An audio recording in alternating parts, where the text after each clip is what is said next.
Victoire du Barça 1-0. On parle direct du match, les gars, parce que on parle du match.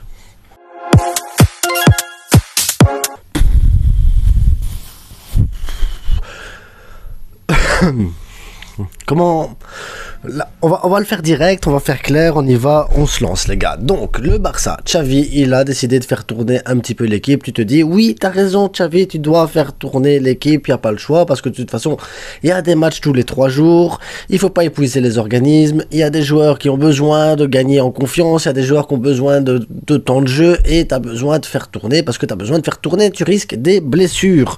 Donc Xavi nous met une formation, Marcos Alonso, Eric Garcia, Aroro, Koundé en défense, tu te dis déjà Marcos Alonso, Eric Garcia, tu te dis bon, il a pas fait un mauvais match, mais contre une D3, mais il a pas fait un mauvais match, mais on va voir ce que ça va donner.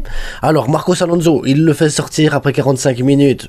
Et c'était la bonne idée. Parce que Marcos Alonso, pourquoi tu renouvelles un joueur aussi nul? Et me dis pas, ouais, mais c'est parce que le salaire, il est pas cher. Non, non, il doit pas renouveler, il doit pas être au Barça, il a pas le niveau du Barça.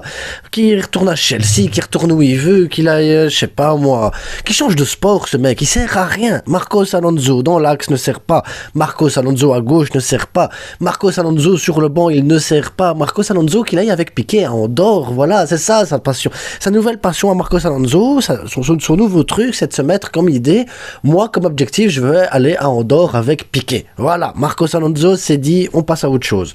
Eric Garcia, ben voilà, il gagne des mètres, il gagne des trucs et tout ça, il doit gagner un peu en confiance, mais physiquement, il doit absolument travailler le physique, il doit absolument travailler le marquage. On a failli avoir un penalty à cause de lui, l'air de rien, parce que tu sais, tu tiens le truc, tu joues contre le Real Madrid ou contre une équipe qui est en haut de classement, le penalty, tu te le prends, hein. Tu te le prends, le penalty. Il faut absolument, et c'est pas la première fois en plus Garcia qui a ce risque-là avec lui. Il faut qu'il travaille son placement défensif, il faut qu'il travaille son physique, il faut qu'il travaille sa manière de défendre. Parce qu'offensivement, balle au pied, ça va. Il arrive à te sortir des balles proprement, il arrive à casser des lignes, il arrive à avancer et à gagner des mètres. Pas de problème, j'ai pas de souci avec ça. Mais défensivement, tu dois tenir le coup. C'est quoi le problème? T'es défenseur, la première chose que tu dois faire aussi, c'est défendre. Et défensivement, Garcia, ça va pas. Mais après, voilà, balle au pied et tout, ok. Donc, il y a 50% du taf qui est fait, mais il faut qu'il travaille. Il doit travailler. Maintenant, tu joues contre Giron, ça va. Tu vas jouer après contre Cadix, contre Mallorca, ou des trucs ainsi, Elche. Ok, Garcia, on peut le mettre. Mais si le garçon, il veut à un moment donné être titulaire au Barça, concurrencer Aroro, Koundé ou Christensen, il faut qu'il travaille le physique.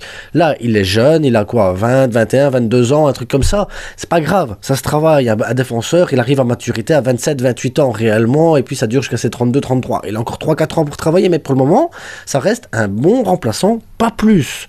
Il faut qu'il se mette ça en tête, qu'il doit absolument travailler ce mec. Voilà. Aroro, Koundé, je passe, ça va. Koundé offensivement n'a pas apporté autant qu'il devrait apporter, mais voilà, c'est rien, parce que défensivement il est là, il est précieux, il est hyper important.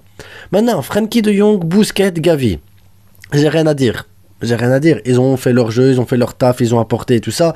J'attends un peu plus toujours de Frenkie, parce que je sais que Frenkie a le potentiel et les capacités pour casser des lignes et frapper. Voilà, mais après son match très correct, Sergio Busquets, très beau match aussi, rien à dire non plus, il a fait les fautes quand il devait les faire, il a capté, il a distribué, c'est bon, pas de problème. Gavi pareil, l'intensité, le pressing, la rage, il l'a.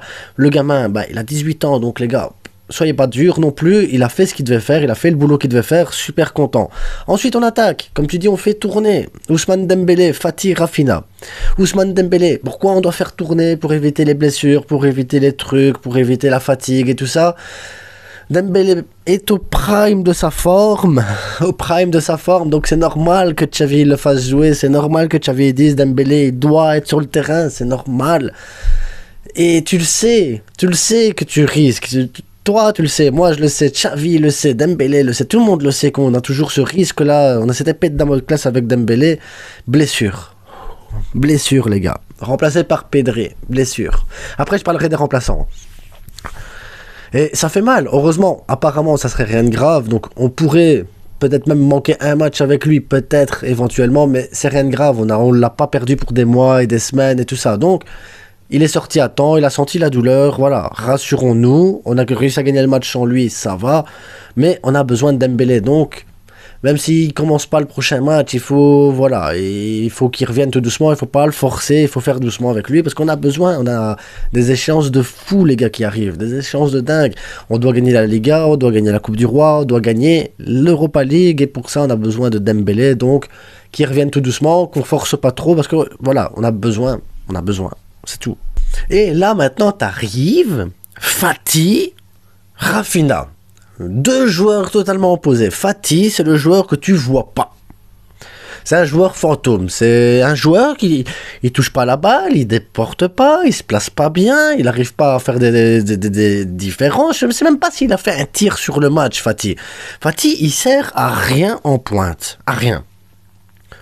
À que dalle, franchement, à que dalle. Je sais pas ce que Fati fait sur le terrain en ce moment. Il doit être remplaçant. Maintenant, oui, il manque Robert Lewandowski. Oui, il manque Robert. Oh là là. Mais les gars, le gars, il a le 10, il est là, il est formé à la Masia, il est là au club depuis un moment, il n'a pas besoin de commencer à s'adapter au style, au jeu et tout. Il doit, à un moment donné, ne fût-ce que performer un peu. Je lui demande pas de mettre des buts spécialement, mais d'être dangereux, d'apporter du danger, de savoir faire quelque chose. Le gars, non, rien, Fati, rien. Aujourd'hui, sur 10, Fati, 2. Voilà, on met un 2 sur pour Fati, et 2 parce que je suis cool. Parce que sur l'autre côté, il y a Raphinha, pareil, 2. Le mec, on a le seul Brésilien au monde qui sait pas faire un dribble. Tu joues contre Girone. Tu joues pas contre Manchester United, tu joues pas contre le Real Madrid, où les défenseurs, vraiment, c'est chaud à mort à dribbler. Non, tu joues contre Girone, il avait Guiterres en face. Guiterres, qui connaît Miguel Guiterres? Rodrigo Riquelme, qui, tu sais, Juan P en défense, les gars, il doit pouvoir dribbler, il doit pouvoir faire un jongle, un passement de jambes. Non, je contrôle la balle. Ça... Maintenant, passe en retrait. Oh, je contrôle la balle, je m'arrête. Je regarde. Et si on faisait un centre où il n'y a personne? Non, dribble, percute, fais quelque chose. Essaye un truc, putain. Essaye quelque chose. Essaye, dribble, prends des risques, percute. Joue en 1-2, construis. Non. Ou des vieux centres, ou une passe en retrait. Un vieux centre, une passe en retrait. Le seul Brésilien au monde qui sait pas dribbler. Le seul. Tous les Brésiliens, même à l'âge de 5 ans, ils sont nés avec une balle au pied, ils apprennent à dribbler dans le sable. Lui, non, rien. Il sait rien faire. Tu te retrouves avec un ailier qui sait pas dribbler, un attaquant qui sait pas, un attaquant fantôme, et après, tu te retrouves avec Pedri qui est remplacé par Dembélé. Pedri, heureusement qu'il est là. Heureusement que Marcos Alonso, il est sorti pour Jordi Alba. Heureusement que Xavi fait des changements. Heureusement que Xavi réfléchit et qu'il se dit putain, l'équipe c'est de la merde.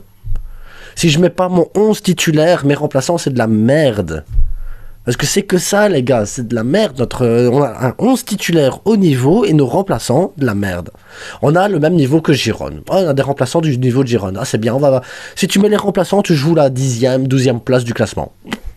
Tu cherches à te maintenir en Liga. C'est pas normal, un club comme le Barça, les remplaçants, ils doivent performer, les remplaçants, ils doivent mettre des doutes aux titulaires, les remplaçants, ils doivent pouvoir se dire, moi, je veux être titulaire. Non, là, les remplaçants, ils rentrent, les titulaires, même s'ils jouent pas, ils se disent, bon, de toute façon, j'ai ma place la semaine prochaine parce qu'ils sont nuls. Bah oui, mais c'est pas ainsi que ça doit aller. Je suis désolé. C'est pas comme ça que ça doit aller. Si t'es remplaçant, tu te mets sur le terrain, on te fait confiance, tu dois mettre le doute au titulaire. Là, il y a personne qui met de doute à personne. Là, le Robert Lewandowski, il sait que quand il revient, il est tranquille, il a sa place. Ousmane Dembélé, il s'est blessé, mais il sait bien qu'une fois sa blessure terminée, il a sa place, il n'y a pas de problème. Pedri, Gavi, Busquets, Frenkie, il n'y a personne qui va les bouger, mais jamais de la vie. Busquets, il peut faire 10 ans comme ça s'il n'y a pas quelqu'un sur le banc pour le sortir. Parce qu'il n'y a personne qu'à ce niveau-là. Aroro, Koundé, pareil, tu sais que, voilà, quoi qu'il arrive, ils sont titulaires. Christensen, titulaire. Baldé, il remplace en attaque. Il est plus dangereux.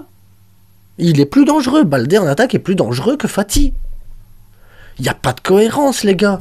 Kessié, il est rentré, il apporte plus que Fati, il apporte plus que Raphinha. Raphinha, il sort, imagine, on sort le dernier attaquant, on se dit merde, qu'est-ce qu'on va faire? Moi, j'étais content que Raphinha, il sort. Je me dis, enfin, Kessié, il va rentrer à la place de Raphinha, ça va apporter un truc en plus. C'est pas normal, tu joues contre Girone, tu dois mettre 2 buts, 3 buts, 4 buts, je veux bien que c'est un bloc bas et compliqué. Mais merde, on a les capacités, on a les joueurs pour, on peut... Enfin, j'en sais rien. Alors, en tout cas, moi, le match, il m'a énervé. On prend les 3 points. L'essentiel, on prend les 3 points. Ça veut dire qu'on met un peu de pression au Real Madrid, que demain il va jouer contre la Real Sociedad. On met un peu de pression au reste de la Liga. Xavi a réussi à faire tourner. Xavi s'est rendu compte que l'équipe B était un peu merdique. Xavi s'est rendu compte que les gens qui étaient sur le terrain étaient nuls. C'est bien, parce qu'il l'a vu. Alors on le voit, hein, comment Xavi s'énerve sur le banc. Il le voit aussi, comment... Je suis sûr et certain que ça va pas. Bref. On a les 3 points. On est premier. On va se calmer. Zen. Et en attendant, abonne-toi, like, partage. Et on se retrouve demain soir pour le débrief à chaud du Real Madrid, les gars. Et il faut qu'ils perdent parce que... Moi, je vais pas tenir une saison comme ça, les gars, avec juste 3 points d'avance sur le Real Madrid, hein, parce que quand tu vas jouer contre des équipes comme ça... Bonne soirée à tous.